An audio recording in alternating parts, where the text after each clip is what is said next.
بسم اللہ الرحمن الرحیم۔ شروع کرتا ہوں اللہ کے پاک نام سے جو بہت بڑا مہربان نہایت رحم والا ہے۔ دوستوں، بہنوں، بھائیوں، بزرگوں، السلام علیکم ورحمۃ اللہ وبرکاتہ۔ تاریخ اسلام میں ہم حضرت خالد بن ولید کی داستان کو جاری رکھے ہوئے ہیں۔ آج اس کی 116 نمبر قسط ہے۔ تو دوستو، جیسا کہ کل ہم بیان کر رہے تھے، بات ہو رہی تھی کہ مدائن میں آتش پرست شہنشاہت کا محل اس طرح کھڑا تھا جس طرح اپنے شہنشاہوں کی زندگی میں کھڑا رہتا ہے۔ یہ کسرا کا وہ محل تھا جسے جنگی طاقت کی علامت سمجھا جاتا تھا۔ اس کے باہر والے دروازے کے دائیں بائیں 2 ببر شیر بیٹھے رہتے تھے۔ یہ کسرا کی ہیبت اور دہشت کی علامت تھے، لیکن ایک گوشت پوست کے نہیں، پتھروں کے تراشے ہوئے مجسمے تھے۔ ان مجسموں اور محل کے درمیان ایک مینار کھڑا تھا جو اوپر سے گول اور مینار کی گولائی سے زیادہ بڑا تھا۔ اس جگہ الاؤ ہر وقت دہتا رہتا تھا۔ جب یہ مینار تعمیر ہوا تھا، اس کے اوپر پروتوں نے یہ آگ جلائی ہوئی تھی۔ کئی نسلیں پیدا ہوئیں اور اگلی نسلوں کو جہنم دے کر دنیا سے رخصت ہوگی۔ یہ الاؤ دہتا ہی رہا۔ اس سے اٹھتا ہوا دھواں محل کی فضا میں یوں منڈلاتا رہتا تھا جیسے زرتشت نے اس محل کو اپنی پناہ میں لے رکھا ہو۔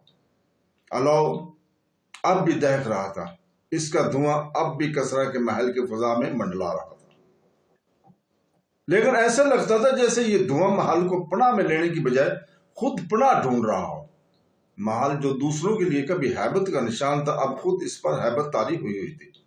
اس کی شان و شوکت پہلے جیسے ہی لگتی تھی، جاہ و جلال بھی پہلے جیسا تھا، مگر اس کے مکین اب صاف طور پر محسوس کرنے لگے تھے کہ اس محل پر اسیب کا اثر ہو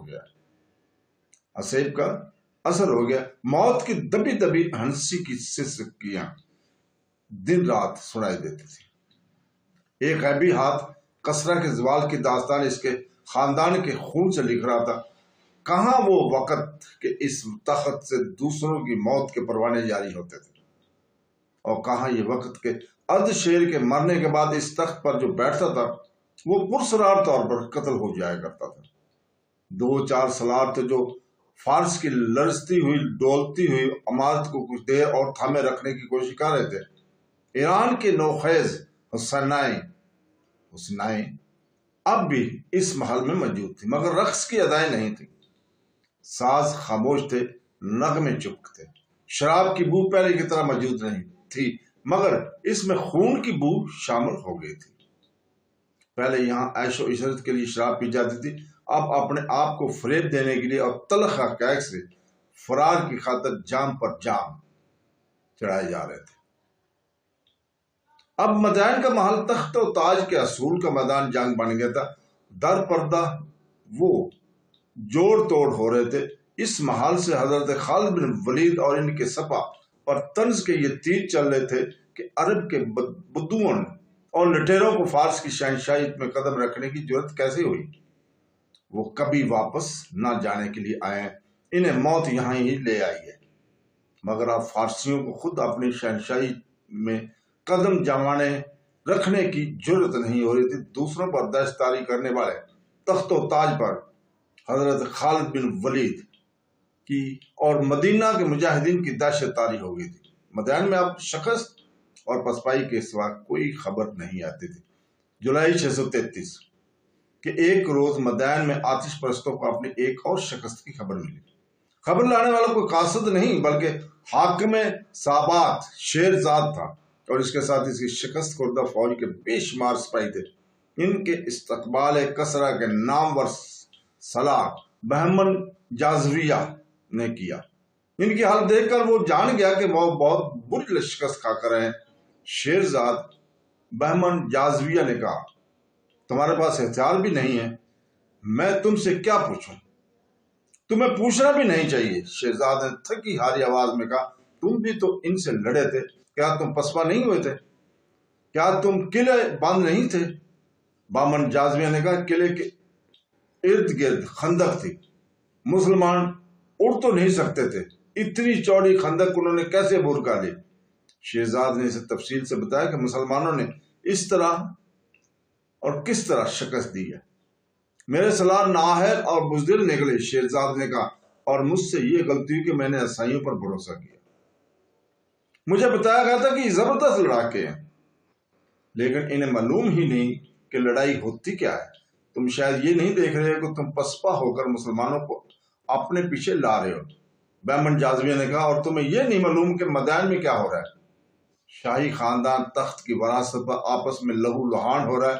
فارس کی آبرو محافظوں پر ہم 4 سلار رہ گئے ہیں، اور جب تخت سلاروں کی طویل میں آ جائے گا تو وہ شاہی خاندان کی طرح ایک دوسرے کے دشمن ہو جائیں گے۔ کیا ہمارا سورج ڈوب نہیں رہا؟ شیرزاد بہمن جاذبی نے کہا، اس حلف کو نہ بھولو جو ہم نے زرتشت کے نام پر اٹھایا تھا کہ ہم فارس کو دشمن سے بچانے کے لیے اپنی جانیں قربان کر دیں گے۔ تم نے غلطی کی ہے جو یہاں چلے آئے ہو۔ کہاں جاتا ہے؟ عین التحمر، بہمن جاذبیہ نے کہا، عین التحمر ابھی محفوظ ہے، بلکہ یہ ہمارا ایک محفوظ اڈا ہے۔ قلعہ دار مہرام بن بہرام لڑنا اور لڑانا جانتا ہے۔ اطلاع ملی ہے کہ اس نے چند ایک بدوی قبیلوں کو بھی عین التحمر میں اکٹھا کر لیا۔ اگر مسلمانوں نے ادھر کا رخ کیا تو ایسے ہی ہوگا جیسے وہ پہاڑ سے ٹکرائے ہوں۔ ان میں پسپا ہونے کی بھی ہمت نہیں ہوگی۔ وہ مسلسل لڑتے آ رہے ہیں، وہ جنات تو نہیں، آخر انسان ہے۔ ان میں پہلا والا دم خم نہیں رہا، لیکن میں نے انہیں تازہ دم پایا ہے۔ شیرزاد نے کہا، میں نے ان میں تھکن اور کم ہمتی کے کوئی آثار نہیں دیکھے، اور بہمن مجھے شک ہوتا ہے جیسے وہ نشے میں بدمست ہے، ایسی بے جگری سے وہی لڑ سکتا ہے جس نے کوئی نشہ پی رکھا ہو۔ میں یہ نہیں کہوں گا کہ ان کا عقیدہ صحیح ہے، بہمن جاذبیہ نے کہا، لیکن یہ میں ضرور کہوں گا کہ ان پر اپنے عقیدے کا نشہ طاری ہے۔ ہم اپنی سپا میں یہ ذہنی کیفیت پیدا نہیں کر سکتے۔ تم کیا کہہ رہے تھے کہ مجھے عین التحمر میں چلے جانا چاہیے تھا؟ شیرزاد نے کہا، کیا یہ بہتر نہیں ہوگا کہ میں تمہارے ساتھ رہوں اور اپنی سپا کو منظم کر لوں؟ پھر مسلمان پر جوابی حملے کے لیے تیاری کریں۔ اب تمہارا عین التحمر جانا بھی ٹھیک نہیں، بہمن جاذبیہ نے کہا، میں سوچ بھی سمجھ کر قدم اٹھانا پڑے گا۔ عین التحمر انبار کے جنوب میں فرات کے مشرقی کنارے سے کئی میل دور ہٹ کر انبار کی طرح ایک بڑا تجارتی مرکز ہوا کرتا تھا۔ آج صرف ایک چشمہ اس کی نشانی رہ گئی ہے۔ اس زمانے میں اس شہر کا تجارتی رابطہ دنیا کے چند ایک دوسرے ملکوں کے ساتھ بھی تھا۔ قلعہ مضبوط اور شاندار تھا۔ وہاں کے حاکم اور قلعہ دار ایک فارسی سلار مہران بن بہرام چوبین تھا۔ مہران دیکھ رہا تھا کہ مسلمان فارس کی فوج کو ہر میدان میں شکست دیتے آ رہے ہیں، اور قلعہ ان کے راستے میں آتا ہے اور وہ ریت کا گھروندہ ثابت ہو جاتا ہے۔ اس نے تہیہ کر لیا تھا کہ مسلمانوں کو شکست دے کر فارس کی تاریخ میں نام پیدا کرے گا۔ اس نے یہ بھی دیکھ لیا تھا کہ فارس کی فوج مسلمانوں کو روکنے میں نہ صرف ناکام رہی ہے، بلکہ سپاہیوں نے اپنے اوپر مسلمانوں کی دہشت طاری کر لی ہے۔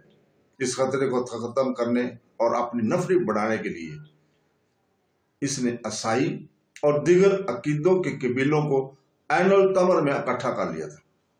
ان میں بنی تغلب، نمر اور ایاد کے قبیلے خاص طور پر قابل ذکر تھے۔ یہ سب عرب کے بدو تھے۔ ان کے سردار اکا بن ابی اکا اور حزیل تھے۔ یہ دونوں اس وقت کے مانے ہوئے جنگجو تھے۔ یہ قبیلے کسرا کی رعایا تھے۔ ایک تو وہ خود اپنے آقا کو خوش کرنا چاہتے تھے، دوسرے یہ کہ مہران بن بہرام نے انہیں بہت زیادہ مہارت اور انعام دینے کا وعدہ کیا ہوتا ہے۔ اور فارس سے وفاداری کی تیسری وجہ یہ تھی کہ ان قبیلوں کے سرداروں اور دیگر بڑوں کو احساس تھا کہ مسلمان صرف ایک ملک فتح کرنے نہیں آئے، بلکہ وہ ان کے عقیدوں پر حملہ کرنے آئے اور ان پر اپنا عقیدہ مسلط کریں گے۔ اس رات عین التحمر میں بہت بڑی ضیافت دی گئی۔ یہ جشن کا سماں تھا۔ ایران کی بڑی حسین ناچنے اور گانے والیاں اپنے فن کا مظاہرہ کر رہی تھی۔ یہ ضیافت ان بدوی قبیلوں کے سرداروں اور سرکردہ افراد کے اعزاز میں دی گئی تھی۔ شراب پانی کی طرح بہہ رہی تھی۔ ان بدوؤں نے ایسی ضیافت اور ایسی عیاشی کبھی خواب میں بھی نہیں دیکھی تھی۔ بڑی خوبصورت جوان عورتیں انہیں شراب پلا رہی تھی اور ان کے ساتھ فحش حرکتیں بھی کر رہی تھی۔ مورخوں نے لکھا کہ اس کفیت میں جب ان پر شراب اور عورت کا نشہ طاری ہو گیا تھا، بدوی قبیلوں کے ایک سردار عکا بن ابی عکا نے مہران بن بہرام سے کہا کہ وہ اپنی فوج کو پیچھے رکھے اور بدوی قبیلے آگے جا کر مسلمانوں کو عین التمر سے دور جا کر روکیں گے۔ اگر تم ایسا ہی بہتر سمجھتے ہو تو میں اعتراض نہیں کروں گا، مہران بن بہرام نے کہا، لیکن مجھے ڈر ہے کہ تمہارے قبیلے ہماری فوج کے بغیر نہیں لڑ سکیں گے۔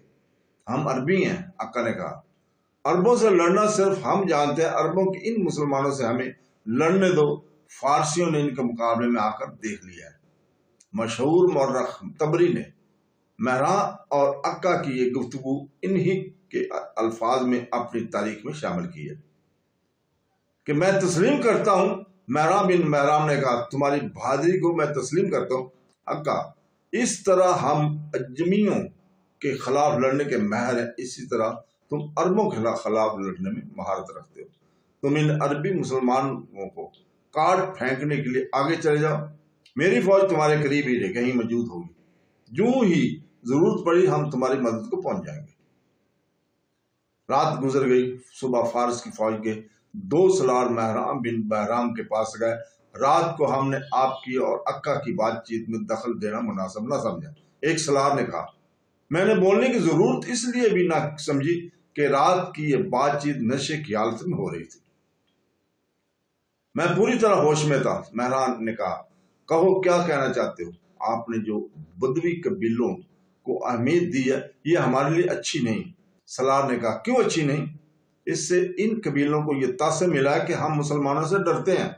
سالار نے جواب دیا، یا یہ کہ ہم کمزور ہیں، یہ لوگ اتنی ہمت کے قابل نہیں۔ اگر بدوی قبیلوں نے مسلمانوں کو شکست دے دی، دوسرے سالار نے کہا، تو کہا جائے گا کہ فتح ان قبیلوں کی ہے، اور اگر یہ نہ ہوتے تو ہم ایک اور شکست سے دوچار ہوتے۔ میں نے انہیں جو اہمیت دی ہے یہ آخر تمہیں ملے گی۔ مہران نے کہا، کیا تم تسلیم نہیں کرتے کہ ہم پر حملہ کرنے وہ شخص آ رہا ہے جس نے ہمارے نامور سالاروں کو موت کے گھاٹ اتار دیا ہے، اور اسے خالد بن ولید نے فارس کی شہنشاہی کی بنیادیں ہلا دیں؟ میں اس اعتراف سے نہیں شرماؤں گا کہ تم خالد کا مقابلہ نہیں کر سکتے۔ میں نے کچھ سوچ کر ان بدوی قبیلوں کو آگے جانے کی اجازت دی، اگر انہوں نے مسلمانوں کو شکست دی تو یہ تمہاری فتح ہوگی۔ یہ بدوی قبیلے ہماری رعایا ہیں، اگر یہ مسلمانوں کو شکست نہ دے سکے اور پسپا ہو گئے تو ہم مسلمانوں پر اس حالت میں حملہ کریں گے کہ وہ تھک کر چور ہو چکے ہوں گے اور ہماری فوج تازہ دم ہوگی۔ دونوں سالاروں نے ایک دوسرے کی طرف دیکھا، ان کے چہروں پر رونق آ گئی، اپنے حاکم کی یہ چال انہیں بہت پسند آئی تھی۔ تو دوستو، آج ہم اسی جگہ پہ روکتے ہیں، کل انشاءاللہ تعالی اگلی قسط میں اس سے آگے ہم بیان کریں گے۔ اللہ حافظ۔